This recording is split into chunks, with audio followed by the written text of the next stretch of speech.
ఏపీలో కూటమి ప్రభుత్వం అధికారంలోకి వచ్చి 17 నెలలు కావస్తున్నా తప్పు చేసిన అధికారులపై మాత్రం చర్యలు లేవని వాదనలు వినిపిస్తా ఉన్నాయి.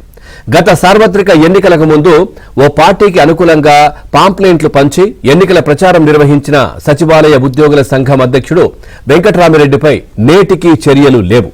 నిబంధనలకు విరుద్ధంగా వ్యవహరించినా ఆయనపై చర్యలు తీసుకోకపోవడంపై సర్వత్రా చర్చనీయాంశంగా మారింది.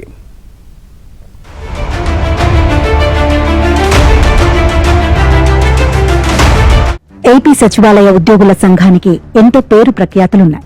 ఆ సంఘం నాయకుల మాటలకు ప్రభుత్వ పెద్దలు అత్యంత విలువ ఇచ్చేవారు. ఈ సంఘానికి ప్రభుత్వం వద్ద యాక్సెస్ ఎక్కువగా ఉంటుంది. వైసీపీ హయాంలో సచివాలయ ఉద్యోగుల సంఘం అధ్యక్షుడిగా బాధ్యతలు చేపట్టిన వెంకట్రామిరెడ్డి తాను జగన్ బంటునని మీడియా ముఖంగానే ప్రకటించారు. కడప జిల్లా బద్వేలులో వైసీపీకి ఓటు వేయాలని పాంప్లెట్స్ పంచిపెట్టారు. దీంతో ఆధారాలతో సహా ఆనాడు ఎన్నికల సంఘానికి ఫిర్యాదులు అందాయి. ఎన్నికల సంఘం సిఫారసు మేరకు ఆయనను సస్పెండ్ చేసి శాఖాపరమైన విచారణకు ఆదేశించింది.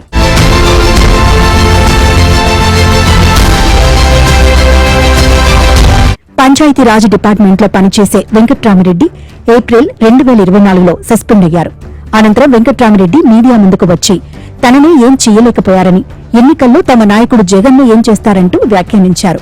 ఒకానొక దశలో ఆయనపై పెట్టిన ఛార్జెస్ విత్డ్రా చేసే ప్రయత్నాలు జరుగుతున్నాయని ఏబిఎన్ ఆంధ్రజ్యోతి వరుస కథనాలు ప్రసారం చేయడంతో ఆ ప్రయత్నాన్ని అధికారులు నిలుపుదల చేశారు. జూలై నెలలో వెంకట్రామిరెడ్డిని సంజాయిషీ కోరగా ఆగస్టు నెలలో సంజాయిషీ ఇచ్చారు. సంజాయిషీ ఇచ్చాక సంతృప్తి చెందిన పక్షంలో కండక్ట్ క్లాసిఫికేషన్ రూల్స్ ప్రకారం వెంటనే చర్యలు తీసుకోవడంతో పాటు 6 నెలల్లో కేసును ముగించాల్సి ఉంటుంది. లేని పక్షంలో కోర్టు నుంచి ఆరోపణలు ఎదుర్కొంటున్న అధికారి వెసులుబాటు పొందే అవకాశం ఉంటుంది.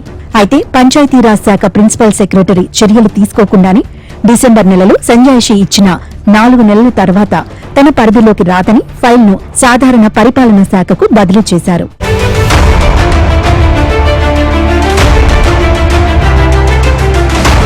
వెంకట్రామిరెడ్డి ఓవైపు సస్పెన్షన్లో ఉంటూనే ప్రభుత్వానికి వ్యతిరేకంగా 3 సార్లు మీడియా సమావేశాలు పెట్టి మరీ విమర్శలు చేశారు.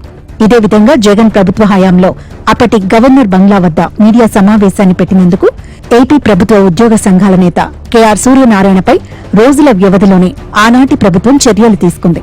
మాజీ ఇంటెలిజెన్స్ చీఫ్ ఏబీ వెంకటేశ్వర్లపైన కూడా నాటి జగన్ సర్కార్ ప్రభుత్వానికి తెలియచేయకుండా మీడియా సమావేశం పెట్టారని చర్యలు తీసుకుంది. ఇన్ని ఉదంతాలు కళ్ల ముందు ఉన్న వెంకట్రామిరెడ్డి విషయంలో అధికారులు నిర్లిప్తంగా వ్యవహరిస్తుండడం పట్ల సర్వత్రా విమర్శలు వ్యక్తమవుతున్నాయి. సస్పెండ్ కు గురైన వెంకట్రామిరెడ్డిని ప్రభుత్వం నిర్వహించే జాయింట్ స్టాఫ్ కౌన్సిల్ కు ఆహ్వానించడం లేదు. అయితే ఆయన సస్పెండ్ అయిన తర్వాత కూడా సచివాలయ ఉద్యోగ సంఘ కార్యాలయంలోనే ఉంటూ ఉద్యోగులను ప్రభావితం చేస్తున్నారు అనే ఆరోపణలున్నాయి. ఈ తరుణంలో ఆయనపై తక్షణం క్రమశిక్షణ చర్యలు చేపట్టాలని, లేని పక్షంలో మరింత మంది ఇదే విధంగా వ్యవహరించే అవకాశం ఉంటుందని సచివాలయ ఉద్యోగులు అంటున్నారు.